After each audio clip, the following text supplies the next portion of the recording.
Qué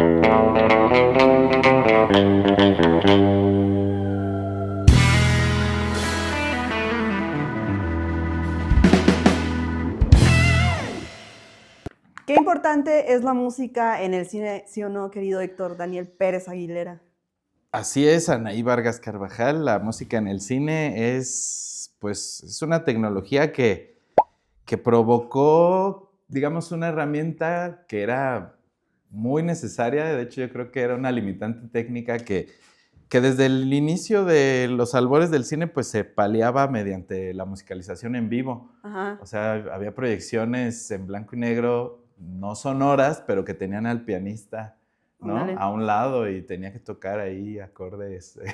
Que hoy en día son como funciones especiales, ¿no? Que se siguen Que es haciendo. muy por nostalgia, ¿no? Sí. Como de qué se sentiría haber ido a esas funciones mudas con música en vivo. Yo asistí a una del acorazado Potemkin, por ejemplo, aquí en Morelia, y fue maravilloso. Pero también hay una cosa que la música pues, ya pertenecía como a ese lenguaje integrador en el teatro. Entonces yo creo que sí, los cineastas pues, siempre estaban también en términos de ritmo, a lo mejor más libres Sí. de que el cine se expresara como solo imagen, porque ellos podían hacer sus montajes o el corte o la edición o todo este asunto de teoría del montaje justo de Eisenstein, pues fue influenciado con la llegada del sonido, pues fue afectado, fue cambiado, fue otra lógica muy distinta. Al día de hoy, pues muchos dicen que incluso la música puede ser hasta, a veces mal empleada, puede ser hasta Sí. un estorbo porque Te interrumpe, te fluye, te corta ajá, la o fluidez. como que comanda Sí. la postproducción a veces, cuando no se usa bien, repito, porque cuando se integra creativamente desde el inicio, o cuando el director ya tiene en mente la música que va a usar, funcionan como un solo lenguaje y no como un lenguaje encima de otro, ¿no? Entonces es muy difícil. Entonces yo creo que es interesante si revisamos cuándo la música se ha empleado, a lo mejor, no sé, con éxito Sí. en producciones de cine, porque también he sabido que sobre la marcha se ha aprendido, hay teoría musical que ha cambiado, ¿no? Hay escuelas donde incluso hay terminales o carreras sobre musicalización audiovisual o para videojuegos. Entonces ya hay toda una expertise que se fue descubriendo sobre la marcha. Al principio pues no había mucha más que la sensación de que la música tenía que exaltar las emociones y ya, ¿no? Sí, pues el día de hoy justamente el tema es soundtracks, el soundtrack pues en el cine, la banda sonora, lo que se conoce. Y a mí me parece también pertinente diferenciar lo que es un score y lo que es un soundtrack, ¿no? Porque a veces toda la música que escuchamos en la película ya la catalogamos como soundtrack. Si juntamos, digamos, el score y el soundtrack, podemos obtener todo lo que es la banda sonora generalizada, pero si traducimos score, pues sí sería lo que es tal cual la banda sonora, ¿no? ¿Qué es el score? Es esta música compuesta específicamente para la película que se usa de manera casi siempre instrumental, que es para acompañar las escenas, ¿no? Que regularmente se graba en estos grandes salones, que son estudios de grabaciones, con, valga la redundancia, con una orquesta que tiene a su director, que está componiendo la música específicamente para pues llenar y acompañar el flujo de estas escenas. Y eso es lo que se conoce como score. El soundtrack es, para fines prácticos, la lista de canciones que acompaña también ciertas escenas, ¿no? Estas canciones que ya pueden existir, que son tomadas de clásicos o de ciertas playlists que los directores o los supervisores musicales consideran adecuadas para acompañar ciertas escenas, o canciones también que están hechas específicamente para la película, para ciertas escenas, para ciertas situaciones o para ciertos momentos o personajes. Entonces, digamos, el score o la banda sonora es aquella música instrumental que acompaña a la película a lo largo de inicio a fin, y el soundtrack es el listado de todas las canciones que después podemos encontrar, o en su momento para nosotros que somos los millennials podíamos comprar, ¿no? En las tiendas de discos el álbum y demás con todas las canciones que salían en la película.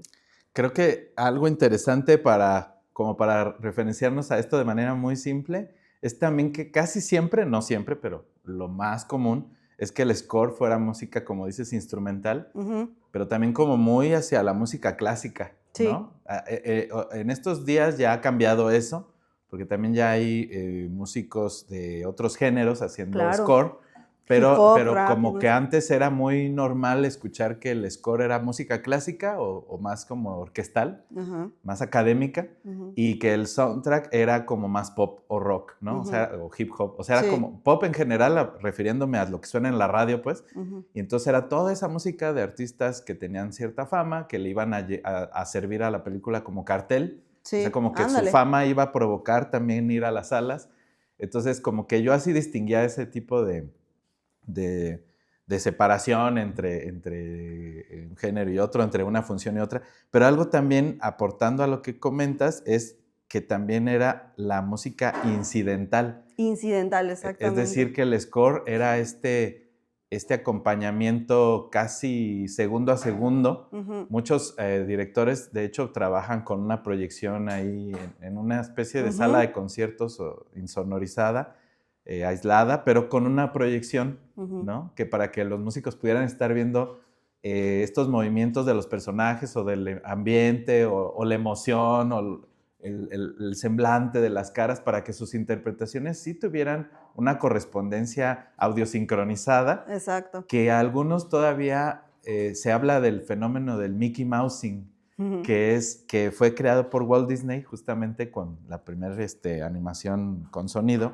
que fue esta del barquito de Mickey, ujú. Steamboat Mickey o algo así, en donde todos los movimientos de Mickey Mouse tenían un acento musical y entonces Sí, en ese momento era innovador y se entiende que querían hacer gala de, oh, mira, hay sonido, hay banda y lo sonora. acompaña siempre, Y o casi entonces siempre. la música tenía una función demasiado descriptiva. O Ujú. sea, era como, si se caía un personaje, había un batacazo, ¿no? Un Sí. timbal pom o algún tom tom, ajá. O si algo crecía, Sí. usaban un whistle, un silbido, una flauta.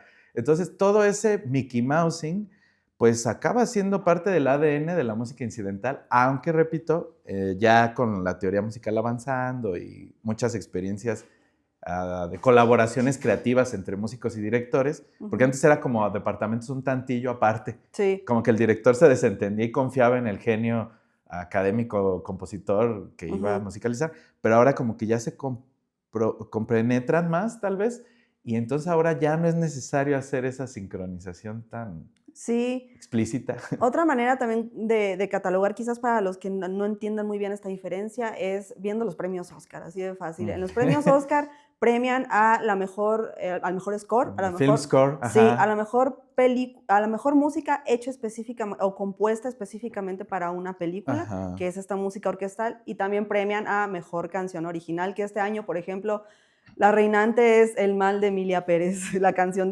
interpretada por Zoe Ay, Saldaña, que pues no es un score, es una canción con su ajá. letra, interpretada por una, en este caso una actriz, pues puede ser por una cantante, para Ujú, una escena en específico o una secuencia en específico de ujú. la película. Que ahí tocas un tema interesante porque, bueno, el asunto también de la música diegética y extradiegética, Ajá, para los que no lo sepan, pues es algo muy sencillo, es cuando el personaje puede escuchar la música. Así yo lo sí, diría de fácil, ¿no? ujú, Obviamente hay más explicación ahí, pero no hay tanto tiempo. No hay tanto tiempo para explicarlo, pero básicamente es eso, que la música extradiegética, pues es como esta música que los personajes no escuchan, porque es una música que existe en un plano emocional o descriptivo, pero es subjetivo y es algo que solo el público escucha y ujú, exacto. percibe y realza algunos valores del filme en sí, pero justamente el original soundtrack o OST o en Ujú, español BSO BSO, ajá, es como decir que la música fue creada ex profeso para la película. Y sí, en los Oscars pasa mucho que los premios oscilen entre músicos populares o de música pop y los músicos más académicos, pero repito, hoy en día ya está como muy mezclado. Y justo Emilia Pérez es un ejemplo, no sé, yo creo que un mal ejemplo, no sé, de todo. habrá quien le haya gustado lo que pasó Sí, ahí, pero creo que es un ejemplo de cómo el musical en sí, sí, pues tiene esta también ambivalencia, porque es música que está en medio. Es ujú, decir, el musical es de los únicos géneros, junto con la comedia a veces, sí, que puede usar la música extradigética como digética y como mejor le parezca, porque justamente los números musicales entran en la ficción directamente, ujú, a veces hasta las letras de las composiciones son diálogos que estaban en un guión, en un argumento. Entonces, a veces sí, el musical mismo tiene esta diégesis dentro de la música que es ineludible y que si Claro. se hace bien, es muy, muy bueno ver cómo la música entra de manera poco forzada, ¿no? O sea, que entra de manera muy natural. Sí, fluidamente. Y fíjate, ahorita que estábamos hablando un poquito de esto, creo que un ejemplo, ya para empezar también a nombrar los ejemplos, una película que creo que conjuga muy bien el score y el soundtrack y que ha brillado tanto por los dos, Ujú. es toda la saga y toda la franquicia de James Bond, con Sí. la música instrumental que todos conocemos, el tin, tiri, tin, tin, tin, tin, tin, tin, tiri, tin. Ese sería el score que fue compuesto originalmente por Monty Norman. Y fue Ah, versionado por sí, Moby. sí, es que ha tenido Ajá, varias sí. versiones, varios Sí, sí. compositores que la han retomado, pero que también ha lucido por tener el tema Bond de cada Ujú, película, ¿no? Que recientemente, por ejemplo, la que ha brillado mucho con sus canciones es Billie Eilish. Estuvo ujú, Madonna, que ha sido la única canción de ujú. James Bond que no ha sido nominada al Oscar, o sea, a Y Madonna lo han Madonna, o sea, peluceado bastante. Tina Turner. Tina Turner, muchísimos cantantes que han pasado, Sí. Alicia Keys con Jack White en Ujú. un dueto ahí entre rock, hip hop, R&B muy interesante en los últimos Garbage años. también. Garbage también Mm. fue la de los 97, The World 98, is Not The Enough. World is Not Ajá. Enough, ajá. Y muchísimos otros Mm. cantantes que también han tenido esta plataforma y que han lucido a Sí, través del tema de James Bond. es justo este tema que tocas del tema de James Bond, Ajá. la guitarrita esta tan Tin, tiri, característica, tin, tin, tiene tin, otra tin, tin, tin. palabreja para la clase, para el modo El teacher, modo pues maestro. es el leitmotiv, que es Así justamente es. cuando una melodía fue creada más que para la película, para presentar un personaje, ¿no? O un lugar, porque Ujú. también hay leitmotiv por situación, Sí, lugar, atmósfera, pero es muy común en el cine identificarlos por personaje, como a lo sí. mejor el oscuro tema de Darth Vader, ¿no? Que siempre que entraba a cuadro había esta tonadita de la marcha imperial. Ujú. Entonces, como que en el caso de James Bond, es otro gran ejemplo cómo se distinguió siempre el tema que es de James Bond como personaje, porque de hecho cuando él hacía algo heroico, o sea, dentro de la peli, deja tú en la intro, sino ya sobre el metraje, él llega a un salón o algo y hacían el tema, lo hacían a veces como con violín o a veces con piano, o sea, siempre hay una Claro. forma en la que introducen el tema Sí. como leitmotiv y no necesariamente con la característica guitarra haciendo esos punteos, Tun, tun, tun. sino Ajá. como que a veces era un piano, a veces era orquesta Sí, entera. claro. Entonces, eso también es muy interesante de analizar en las películas. Cuando ustedes vean una película, pues notarán que hay personajes o lugares que se presentan con ciertas tonadas Sí. que en el inconsciente, seas melómano o no, te van a afectar y te van a hacer sentir la presencia del personaje. El actor ahí tiene un gran apoyo, ¿no? En eso. Sí, claro, porque también es importante destacar que la música tiene una función, o sea, no puede estar, como tú decías, insertada nada más porque sí. Ujú. La música, sobre todo la música incidental, está hecha para setear el mood, digamos, como para Ujú. establecer el ambiente o el tono de la película. Y Ujú. creo que James Bond, ante todo, se mueve en esta línea de elegancia o como de élite y de clase alta y lo que quieras, ¿no? Entonces, creo que la música que siempre la acompaña, aunque sean guitarras, aunque sean violines, aunque, bueno, Ujú. pues, el piano y demás, que sí son instrumentos que suelen estar Ujú. relacionados con este mundo de la elegancia, creo que todo lo llevan como para ambientar de esa manera, ¿no? Y darle como ese mood y que también a ti te haga sentir parte de ese mundo, ¿no? Sí, creo que otro caso parecido al de James Bond es el de Misión Imposible, que Sí, también tuvo grandes colaboraciones con artistas muy famosos. Recuerdo mucho que Limp Bizkit, Limp Bizkit, Metallica, Metallica, sí, U2 en algún momento. sí, Bueno, sí, no sí. eran U2 completos, me parece que Era era Bono. no era el bajista y el baterista. Ah, ajá. Es Ah, Bono hizo la de Tomb Raider, sí. Larry Mullen y no me acuerdo del otro Ajá. chico, pero ellos solos, justamente sin Bono, que era como que fue como extraño ver a ese YouTube a la mitad, para coberear el tema, el main team de Misión Imposible, Ujú. sin instrumental, pues. Sí, sí, Entonces ahí sí. también había un experimento como de score, pero con música pop, o sea, con música de instrumentos más poperos o Sí, rockeros. Y también como ese tema, pues atemporal, o sea, toda la historia de Misión Imposible, desde la televisión, tuvo el claro. mismo tema, el mismo tema. Sí, Igual La Dimensión Desconocida, otro ejemplo. Sí, claro, y Danny Elfman es el que ha sido el compositor más importante al momento de versionar el tema de Misión Imposible, no sé si es originalmente de él, pero que también es el colaborador frecuente de Tim Burton, entonces él tiene como esta variedad en los tonos también de ir del cine de acción, o el cine de aventura, a las películas que hace Tim Burton, ¿no? Para darle este mood más oscuro a las historias. Y ya que mencionas también la cuestión del leitmotiv, yo creo que el rey del leitmotiv, el que sabe perfecto cómo darle identidad a los personajes dentro de una película o darle como esta identidad también a una película misma, pues es el gran John Williams, que ahorita que mencionabas Star Wars, que ha sido el compositor de la música de Jurassic Park, de Indiana Jones, o sea, el gran colaborador de Steven Spielberg, de Star Wars, de Superman y de muchísimas otras películas más, ¿no?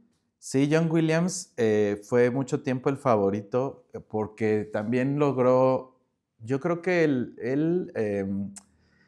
creo que su expertise llegó muy pronto en el sentido de poder colaborar con producciones que ya de por sí eran grandilocuentes. O sea, creo yo que también hay ese maridaje entre la gran superproducción y un habilidoso compositor como él para poder elevar a calidad de himno, a calidad de leitmotiv distinguible, ¿no? Y sobre todo superlativo. O sea, como, a mí se me hace siempre como John Williams, como alguien que hace estas grandes, se llaman, es que en música clásica hay una forma de referirnos a esas, son como piezas muy dinámicas. No sé si el concepto sea como muy en el allegro, o sea, como que son piezas que son demasiado venturosas y andantes, o sea, es música muy cinemática por sí misma, porque tiene como un ritmo y una composición que empuja hacia adelante. O sea, como si tú escuchas los temas de John Williams juntos, acabas como una sensación positiva, es como muy, es música que es de fácil escucha. Sí. O sea, no es un académico complicado, ¿no? Stravinsky raro, ¿no? Sino es como muy complaciente. Es el gran reflejo de Steven Spielberg, que puede hacer cine con una profundidad artística, pero que también es entretenimiento, sirve perfectamente como entretenimiento. Que te hace sentir bien. Exacto, o un poquito lo contrario al hacerte sentir bien, y a lo que me refería un poquito con el rey del leitmotiv, es lo que hace con Jaws, con Tiburón. Y el momento en el que se introduce el tiburón, que primero te lo va presentando con el turun, turun, tun, tun, tun, tun, tun, que se va acercando hasta que sale y pues abre todo el esplendor de boca que tiene el tiburón contra la cámara y explota, ¿no? La música. Con todos los engranajes que tenía. Sí, con el pobre motor del tiburón que ya no podía, ya no daba para más. Pero pues también te habla de esa versatilidad de John Williams, de pasar de esta película, de esta música tipo feel good, que también digamos, te empodera o te hace sentir bien, te hace sentir hasta poderoso, como Star Wars, como Superman, como Indiana Jones, hasta esta otra que también te puede evocar miedo, como Tiburón. Sí, fue un tema por excelencia, de hecho muy reseñado en clases de cine en todo el mundo. El tema de Tiburón es un acierto en su momento que pues lo convirtió en el gran éxito. Muchos hablan de que de hecho el tema era más tenebroso que el tiburón en sí. Sí. O sea, era la presencia, el no verlo. Sí. El escuchar que ahí porque venía. Además al nadar estás más lento, ¿no? Sí. O lenta, entonces era ominoso, ¿no? Ya escuchar el tema era, no, ya va a morir o algo malo va a pasar. Entonces era más espantoso el tema que el tiburón en sí. Y eso fue bueno porque en una época en la que los efectos especiales justamente no estaban tan desarrollados, la música llegó a cubrir ese hueco, por lo menos en Tiburón, porque ni el mismo Spielberg estaba tan contento con su Tiburón, pero John Williams le hace el favor de convertirlo en algo terrible, ¿no? Es como un parchazo que le mete ahí a todas las deficiencias técnicas y visuales que la película pudo haber tenido. ¿Cómo lo compensa lo auditivo, no? Porque pues el cine es audiovisual, meramente. Entonces, ¿cómo se compensa lo que se escucha con lo que se ve o no se ve? Gran acierto. Así es. Y si en Estados Unidos estaba John Williams, en Italia también Ennio Morricone. El gran colaborador de Sergio Leone y después de Giuseppe Tornatore, que fue Ennio Morricone, ¿no? Que es con lo que nos diste la bienvenida en el programa. Gracias. Mis dotes musicales. Sí. Y postproducción. Claro, todo el equipo aquí. Todo se arregla en postproducción. Si no sabe uno tocar. El Ennio Morricone, sí, justamente algo muy interesante que aportó al western es que el Spaghetti spaghetti western, que los estadounidenses como que tenían un poco de recelo de cómo un género tan norteamericano va a ser hecho por estos tipos italianos, pues al final demostraron que podían aportar una estilización del Sí. lenguaje que ya existía. El western ya tenía sus éxitos, ya tenía sus grandes sagas, sus grandes héroes, sus grandes películas, pero justo con Sergio Leone y otros tantos, hay un documental muy bueno donde Tarantino está involucrado en la producción y también opina algo Claro. sobre Django. Creo que se llama Django, algo así. Sí, Tarantino le debe mucho a Ennio Morricone, Y muchísimo. justo él habla, junto con otros directores, del western y de cómo el spaghetti western llega a estilizar el género.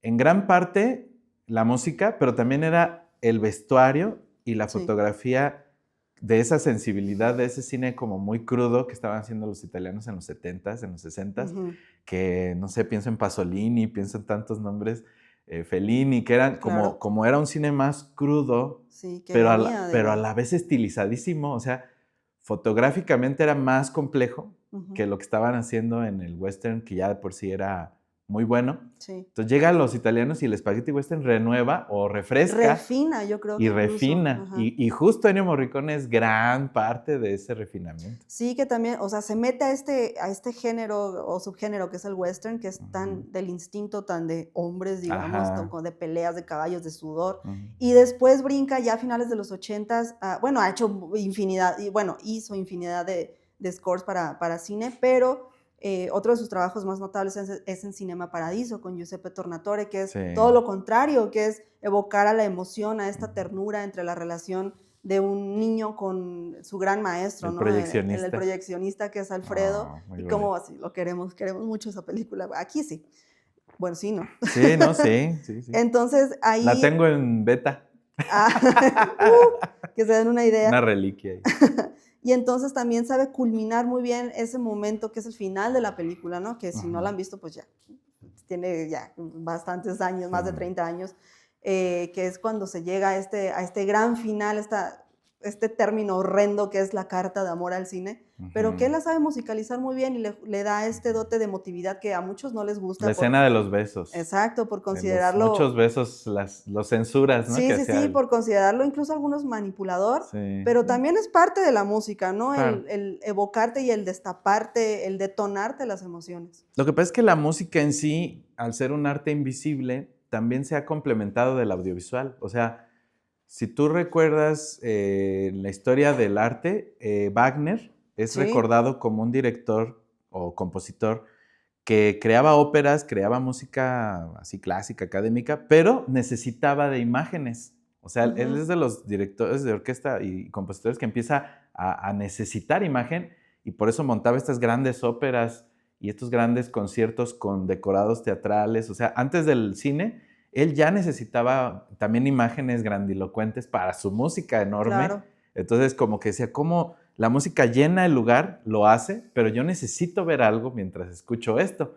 Entonces, como que es una relación ahí siempre de amor-odio entre que si la música protagoniza o la película protagoniza, pero sí, repito, si se sabe hacer, si sabe el director, los dos genios encontrarse, dialogar, la película gana y el cine gana. Claro, imagínate cuando están en una sola persona, en una misma persona, el compositor y el director. ¿Sabes a dónde voy? Sí, ¿A creo dónde que... voy? Tin, tin, tin, tin, tin, tin.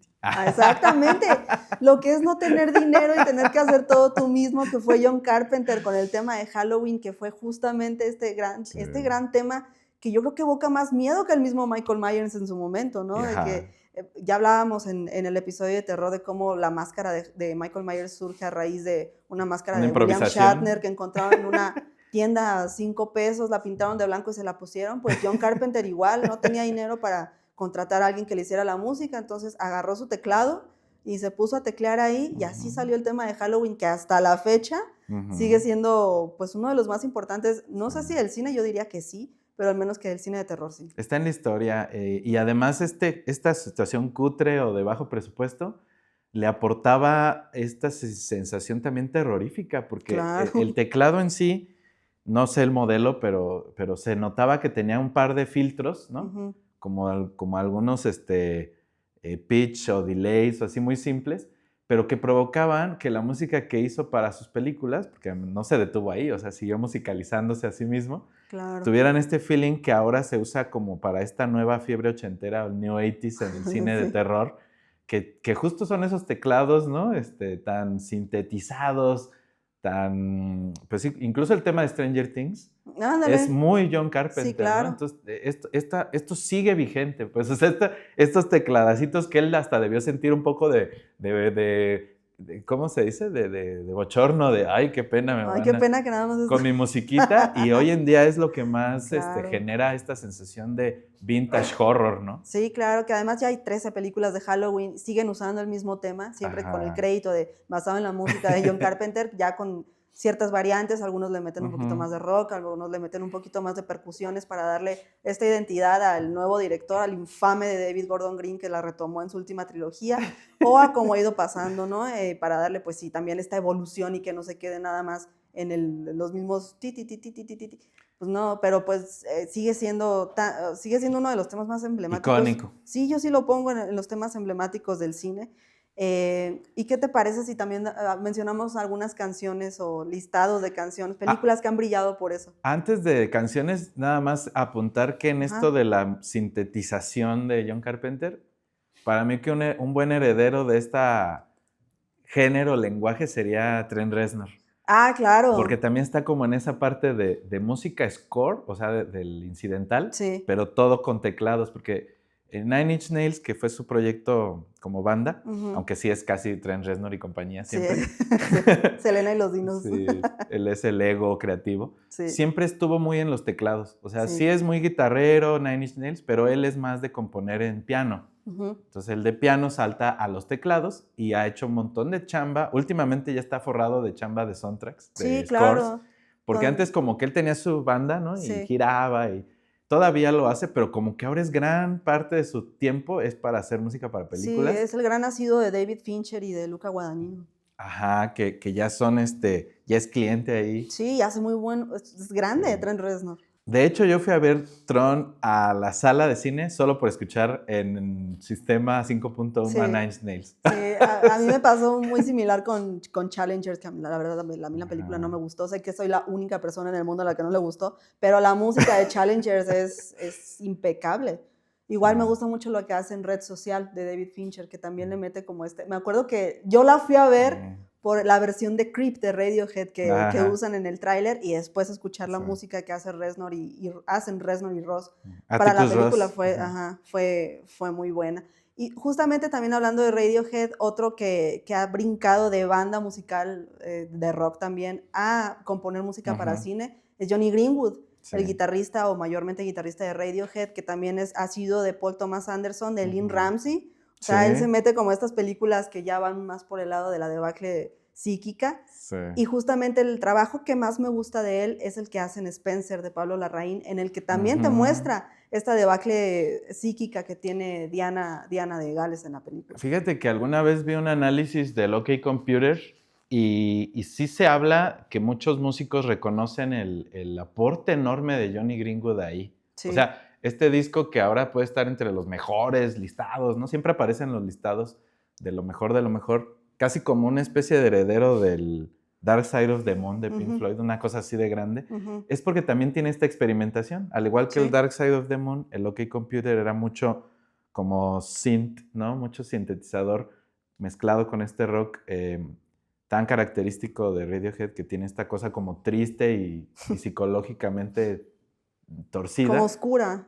Como oscurón, pero que Johnny Greenwood era el gran artífice también en ello. O sea, también él puso muchas texturas que las canciones no tenían. O sea, que las canciones estaban más en un lenguaje pues de Britpop, que era lo que estaba pegando en ese momento, y que fue Johnny Greenwood el que dijo, y si ponemos esto, yo recuerdo una influencia muy grande de un compositor, no recuerdo la nacionalidad, pero es Penderecki, que es un tipo que con puras cuerdas hace unas atmósferas así terribles, atemorizantes, y que dijo Johnny Greenwood, yo quiero eso, y empezó como a meter esas texturas, que uno escucha el disco y hay como un montón de capas sonoras que ahora si tú las escucharas por separado, si tuviéramos ese ese dato sin batería, sin guitarra, sin voz. Sí. Casi es la banda sonora de estas películas de Paul Thomas Anderson hoy en día. O sea, Sí, sí. es muy el estilo de Greenwood desde siempre. No que no evolucione, sino que más bien como que encontró la forma de ser él en expresión pura, sin Radiohead,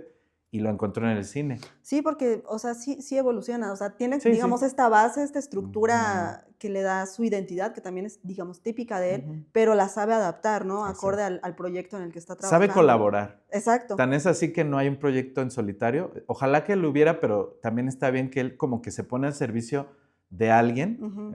Antes fue de Tom York, ahora es de los directores, pero es un colaborador de oro, pues. O sea, Sí. es como que le atina a lo que quiere que sienta el personaje y lo hace Exacto. muy bien. Para Sí. algunos podría sonar que de repente está muy loco, muy alternativo, pero yo creo que es lo que buscan cuando lo contratan. Exacto, y aparte yo creo que se tiene que tener cierto nivel de locura para entender Sí. la psicología de los personajes y la psicología propia o la naturaleza propia de cada película, de cada proyecto. Y fíjate que en México, hijo, a ver si no me linchan por esto, pero en ¿Lynch? México, No te linchan. en México tenemos también un exponente muy similar a Johnny Greenwood, que es Tomás Barreiro, que también sabe darle la identidad y descifrar la psicología de los personajes y de las películas que está musicalizando. Y creo que el ejemplo perfecto o óptimo es Señora Influencer, porque en Señora Influencer estamos viendo a esta mujer que sí está cayendo en una debacle psicológica a raíz de, o sea, subsecuente a partir de cada escena,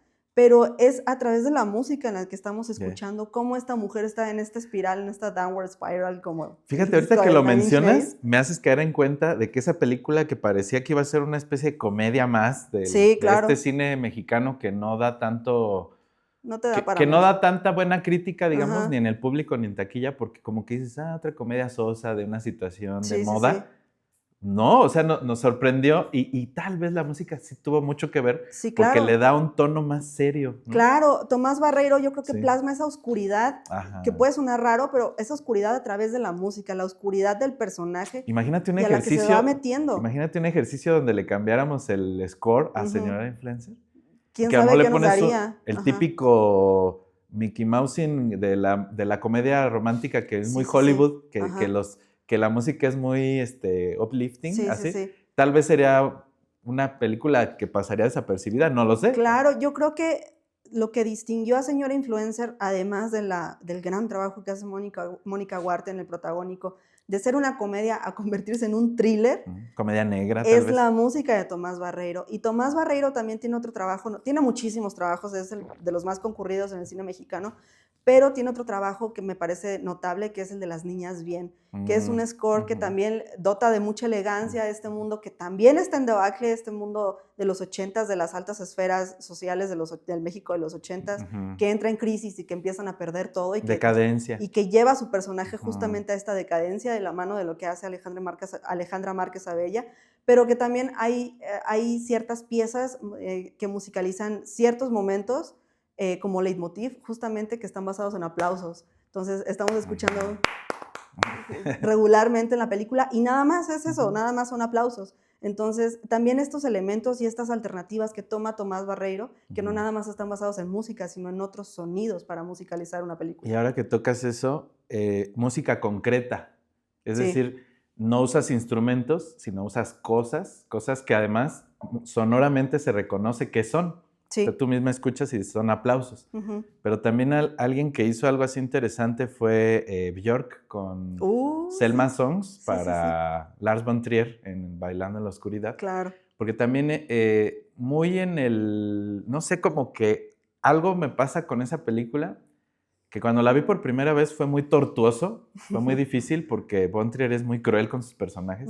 Ya lo había hecho con Breaking the Waves, y era así como este tipo odia a sus personajes, los hace sufrir mucho. Sí, claro. Pero Björk aportaba esta parte musical y creo que en entrevistas por ahí menciona que pretendían también hacer como, no sé si un antimusical, pero como acabar con esa parte cursi del musical, de que sí entraban los números musicales con los diálogos y toda esta diégesis de la que hablábamos hace unos minutos, pero ahora lo hacen de una manera más cruda. O sea, como Von Trier y Björk dicen, hagamos esto, pero de una manera más real o cruda, desprovisto de lo cursi. Y eso es lo que me encanta de esa peli, que es como un antimusical, porque en vez de que entren estas cosas mágicas en las coreografías de la nada, parecía que todo tenía una realidad o una consistencia argumental lógica, Sí, como hacer música con las cosas que estaban en ese entorno, y entonces le entran a la música concreta también. Recuerdo mucho la escena de la fábrica, porque justamente las máquinas de la fábrica hacen el ritmo que Björk ya había explorado en sus discos, como de hacer este tipo de pop, pop psicodélico, pop industrial, pop claro. con música concreta. O sea, usar estos sonidos a mí me parecía como algo atrevido para quitarle lo cursi a un musical, porque ya eran sonidos como feos, pues, ¿sí me Sí, sí, explico? sí. Sonidos como Poco martillazos convencionales, o ¿no? golpes o maderas o cosas que se quiebran dentro de la pista musical para empezar a cantar. Así es. ¿Y qué te parece si ya para perfilarnos rumbo al final de este episodio, mencionamos, bueno, están otras bandas sonoras muy emblemáticas como la del Padrino de Nino Rota, por Nos ejemplo. falta que este podcast Luego, dure 5 sí, horas para hablar toda la sí, música. exactamente. Lo de Hans Zimmer también en el Sí, cine Hans de Zimmer. Nolan. Mi favorita, por ejemplo, es lo que hace en Gladiador con Now Ujú. We Are Free. Que Hans Zimmer hizo una rúbrica que ahora le llaman, incluso ya pasó al vocabulario, Sí, que se llama el brom, ¿qué que es es el como Brom? este sonido como brom. Ah, O ok, sea, ok. que es muy Hans Zimmer, y ya Ujú. incluso si tú en producción audiovisual, los que estén viendo, pueden incluso buscar como ese acorde por separado. O sea, ya se volvió un efecto de Un elemento por sonido. sí Y mismo. lo usan Ajá. mucho ya las películas, o sea, indistintamente esté o no Hans Sí. Zimmer, ya usan esta especie de... La verdad no sé ni cómo se logre, pero creo que en el making of de Dunas hablaban incluso de tallar con goma algunas enormes gongs Ajá. para obtener ese tipo de reverberaciones Sí. enormes, ¿no? Y, Ay, ahorita que mencionas eso, yo también me gustaría mencionar rápidamente también las campanas tubulares del Exorcista y lo importantes que son y cómo también, bueno, este ya va en otro ujú. tema, pero cómo en el sonido se lograban, por un mexicano también, tallar los dientes de un peine para el momento en que la niña gira el cuello y Ah, demás. O sea, cómo esos elementos tan básicos como cuando estamos en el estudio de hoy, con una cortina o un sí. fierro, puede ayudar para lograr un sonido, una Los melodía, Follies, ¿no? Ajá. que espero no equivocarme, pero si mal no recuerdo es Jack Foley, como un músico de jazz, Sí, que por eso se llaman Follies, porque cuando alguien se caía, él tuvo la idea de dar un batacazo. ¡Pah! sí. Entonces en el Mickey Mousing era con instrumentos musicales surgieron los primeros efectos sonoros también. O sea, eran golpes en la batería o cosas con las cuerdas de las guitarras o Sí, estos violines, ¿no? Cuando alguien se equivoca y hacen como una especie de acorde diminuto para ujú, hacer acentos. sí, Acentos que dejaron de ser musicales y se volvieron efectos sonoros. así es. Y ahora sí, ya para irnos perfilando rumbo al final de este episodio, ¿qué te parece si hablamos de nuestros soundtracks o las listas de Los soundtracks que más nos favoritas. gustan? ¿Qué dices? De acuerdo, pues ya necesitaré otra hora, pero vamos a sintetizarlo a unos 3 o 2. Sí, sí, sí. Pues a mí me parece así importante mencionar quizás el soundtrack que más retumba en el cine mexicano es el de Amores Perros del año 2000, que Sí. a veces se cree que Amores Perros inventó el cine mexicano, pero bueno, sí creo que es uno de los soundtracks, Pareciera que antes de Amores Perros solo había cine de luchadores sí, y ficheras. que era monte todo el cine mexicano. Pero sí me parece importante mencionar porque luego se cree que Alejandro González Iñárritu hizo todo en esa Ujú. película, que porque era melómano, que porque trabajaba en el radio, pero Publicidad. la responsable de ese soundtrack fue Lynn Feinstein, con Ujú. quien trabajó Alejandro González Iñárritu en la radio, y también trabajaron ambos con Martín Hernández, que fue el encargado durante un tiempo también de la música incidental de las películas de Alejandro González Iñárritu, pero Lynn Feinstein fue la supervisora musical de esa película, la encargada de curar las canciones que iban a entrar, en dónde van a entrar, en Ujú. qué parte de la canción también tiene que estar, en qué parte de la escena para que vaya acorde a lo que se está contando tal cual, y cómo Ujú. lo va a soportar, a respaldar lo que estamos viendo en ficción. Entonces creo que también es importante destacarla como supervisora musical. Y Amores Perros, pues sí, Ujú. o sea, entre Control Machete, Lucha de Gigantes, de Sí. Nacha Pop, ¿qué otra canción está de Amores Perros? O sea, es un compilado de canciones Ujú. que sonaban en radio ya en ese Julieta entonces. Venegas Julieta estuvo, Venegas, ¿no? bueno, Café Tacuba, Julieta Venegas creo que En Amores no Perros, estuvo en ¿no? Amores Perros. Café, Moenia, tenía un track de Moenia. sí. Bueno, Que Celia Cruz era. también con La vida es un carnaval, que Ajá. ya estaba esa cosa, ya existía, Sí, ya sí, sí. era un himno y lo toman para meterlo en una escena que Sí. pues se contrapone por completo de lo que estamos viendo. Hay una disonancia. Exactamente, Ajá. entonces ya el álbum Sí. un álbum como tal de Amores Perros también ya ha trascendido y le dio también, yo creo, la importancia a la película que tiene hoy en día. Creo que toda esa época, los soundtracks subsecuentes, también como el de Y tu mamá también, tenían también este rush de la movida del norte, ¿te acuerdas? De Sí. Plastilina Mosh, Control Julieta Machete, Venegas. Julieta Venegas, que eran como este movimiento de Monterrey o del norte, que venía Tijuana. pujando muy fuerte porque refrescó también la escena musical a nivel Sí. radio aquí en México, ¿no? Sí. Porque parecía que todo pasaba en la Ciudad de México y de repente vienen estos norteños, Nortec Todavía, también, que vienen y refrescan la escena Sí. musical y como que los cineastas abrazaron todos estos talentos. Claro, y aparte también, ¿sabes qué? Recurrían mucho al video musical. Sí, claro. Y insertaban escenas de la película y era como Ajá. un ganar-ganar para ambos, ¿no? Para el artista, para el musical y su video, como para la Sí. película. Era otro cartel para ir a ver Sí. la película, era otra forma de publicidad. Bueno, como mix media o multimedial, porque tenías como en la radio, en el MTV, en el Telehit y luego en el cine. Entonces era una experiencia como muy agradable, ¿no? Porque Sí. te empapabas de cosas que, pues sí, o sea, te hacían comprar, consumir, pero en un sentido artístico yo lo veo con buenos ojos porque Se retroalimentaban. se logró producir cosas muy buenas gracias a esta inyección Sí. de vitalidad. Claro. Porque el cine es caro, entonces era bueno que se nutriera, porque también muchos directores, Sí. hay que decirlo, pues empezaron haciendo videoclips. Claro. Entonces es un lugar de experimentación que era muy bello para que luego hicieran cine, pero ya habiendo comprobado con cierta libertad creativa Sí. en un videoclip o en un comercial, como fue el caso de Iñárritu, que también era publicista. Exacto, publicista. Ernesto Contreras, por ejemplo, también que se nota mucho en su montaje, en el ritmo que tiene y que le da a las películas también. Otro soundtrack querido, muy querido para mí, creo que es el que hace una mancuerna que también duró algunos años, que era Zbigniew Preisner con Krzysztof Kieslowski. Okay. O sea, esta dupla de tipos me hacían llorar. O sea, cada película que salía yo estaba chille, porque sí era esta música como azotada y muy, muy visceral, hecha con muchas cuerdas, sobre todo era como cuerdas. Pero en las películas, pues, lo más famoso sería la trilogía, los 3 colores, azul, blanco y rojo.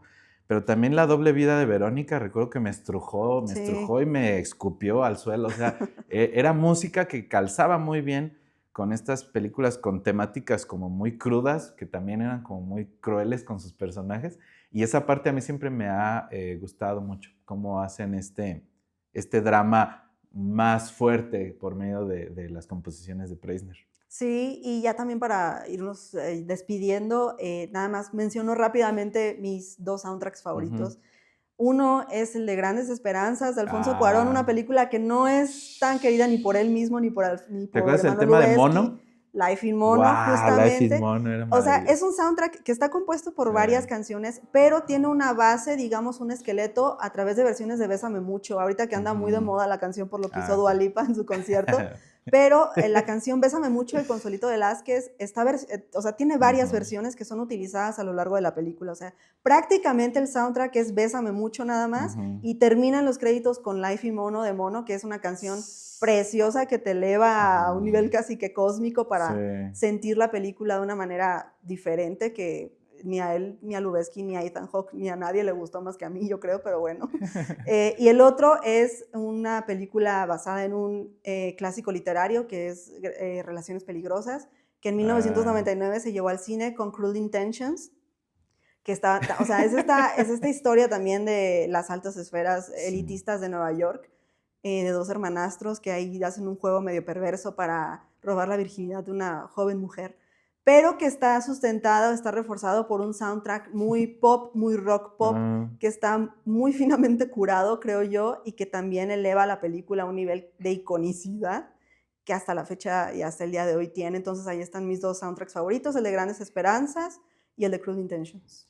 Yo podría sumar dentro de estos placeres culposos, no es que el tuyo sea culposo, pero me hiciste recordar. Culposa. No, pero me acordé de cuando les dije que me gustó Batman y Robin. Ah, porque toda esa época Batman también tiene grandes soundtracks, ¿no? Ujú. Pero recordé otra cosa que me vino a la mente, Godzilla.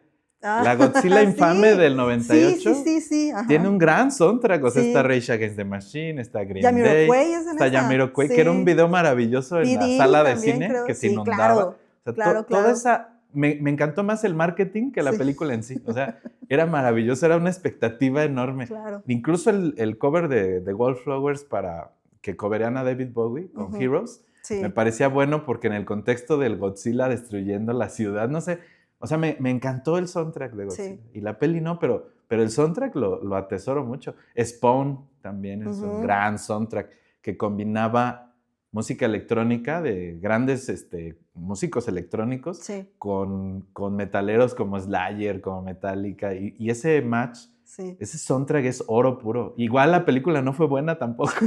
Pero el Es como soundtrack la raro, pero el eleva. soundtrack era maravilloso. Ajá, El soundtrack exacto. de Uy. Spawn. ¿Cuántas veces pasa, no? Que la película no está a la altura de Ajá, su soundtrack. exacto. Sí, y Para mí pues, esos dos ejemplos. claro, y pues hay muchísimas canciones que se volvieron muy emblemáticas, como estas power ballads, como My Heart Will Go On, de Celine Dion Ah, para Titanic, o el cover que no hizo hemos Whitney hablado del Houston, guardaespaldas, de I Will Always Love You, del guardaespaldas, que era o de Dolly Parton. era de Dolly Parton, o Aerosmith con Don't Wanna Mm, Miss a Thing de Armageddon. Como que en los 80s, 90s, sí. las películas recayeron más en los soundtracks y en los 70s en el score, ¿no? Tal vez por Hay eso el día de equilibrio. hoy se ha vuelto una cosa más minimalista. Siento que también Ujú, nos empalagamos. Era sí. demasiada emoción, era tanta emoción que Sí, se hizo Pudor y Lágrimas en el 99. de Para mí es quien inventó tanto como fue sí, que yo creo que Alex Intec. uf, yo creo que la canción le queda muy grande a la película, yo creo que es mucho mejor que la película, Sí, pero pues, o sea, ahí están como estos grandes temas que elevan y sí. llevan a un nivel de clásico incluso a sus películas. ¿Qué más nos hace falta por ahí? Pues es que es un tema tan enorme que podríamos hacer hasta una segunda parte, pero bueno, Si quieren segunda parte, déjenos comenten los en los, comentarios. sí, en la caja de comentarios pongan cuál soundtrack les movió más que la Sí, película o que hicieron un buen trabajo película y soundtrack, porque también hay veces que es casi a la par, ¿no? sí, El nivel de ímpetu que genera es la imagen en la sala oscura y en claro. esos sistemas de sonido que uno no tiene en casa, escuchar esa música ahí, pues es grandilocuente. O incluso cuáles no les gustan también. Yo me También. acuerdo mucho del el soundtrack de Cruella, que era una rocola, era meterte canciones nada Ah, más porque el público dijera, ¡ay, la canción! Y te sí. cortaba el flujo de la historia cada rato. Sí, hay soundtracks forzados. Sí, Para mí, Atomic, ujú. esta película donde Charlize Theron es como una espía, Sí, con ay, una Charlize Theron. peluca, Sí, pero, ajá, por ejemplo, la música es muy buena, pero también la sentí como una rocola, así sí, sí, como sí. track famoso, track famoso, track famoso. Guardianes de la Galaxia, que a muchos les gusta el soundtrack de Guardianes de la Galaxia. Mm. Habrá a quien le guste, cree que es pertinente, habrá quien crea que tropieza la Creo que hay película. un exceso de la nostalgia ahí también, o sea, Ujú. estoy de acuerdo, sí funciona, creo, porque el personaje como Sí, que ahí lo sí también creo que justifica. funciona. Funciona, pero sí llega a ser como un listado de éxitos, nada más. Se nota cuando ya quieren que la Ajá. gente diga, ¡ay, la canción! A mí me pasó algo cringe con Star Trek. Hay un Ajá, momento, no recuerdo qué película, pero era como 2000 era, sí, donde hay una invasión y para destruir a los marcianos o para contraatacarlos, al estilo de Tim Burton en Mars Attacks, sí. acá ponen Sabotage de Beastie Boys Ujú. en las bocinas de las naves, no sé, de alguna manera ponen esta música que les afectaba a los extraterrestres y yo dije, ¿cómo Star Trek, siendo tramas tan inteligentes, acabó haciendo eso? Creo que A fue culpa veces, de sí. J.J. Abrams, no lo sé. Bueno, también, sí, yo sé, a veces es Pero bueno. entendible viniendo de quien viene. Y me encanta Sabotage, pero ahí no, ahí No fue quedaba, exacto. estorbo. Sí, exacto, estorban a veces las canciones. Y pues bueno, ¿qué Bueno, más tenemos que mencionar? pues que nos sigan, por favor, suscríbanse. Si les gustó este video, recomiéndenlo entre tus amistades y si no, entre sus enemigos. Y pues gracias a Revés Online por la producción de esto. Mencionar que todo esto seguimos en Foto Viva. Foto Viva tiene muchos rincones muy bellos, Sí. donde es una escuela de cine. Entonces, si te interesa este tema del cine, pues ven a Foto Viva a estudiarlo. Sí, y Y también estamos en el Patreon ahí también para que no se olviden, para que podamos llenar de más props aquí nuestro escenario, ya no nada más. invítanos un café en Patreon Sí, sí, para si que se vea les un gustó poquito la más charla. armado. Y pues nos estaremos escuchando en un próximo podcast exterminador.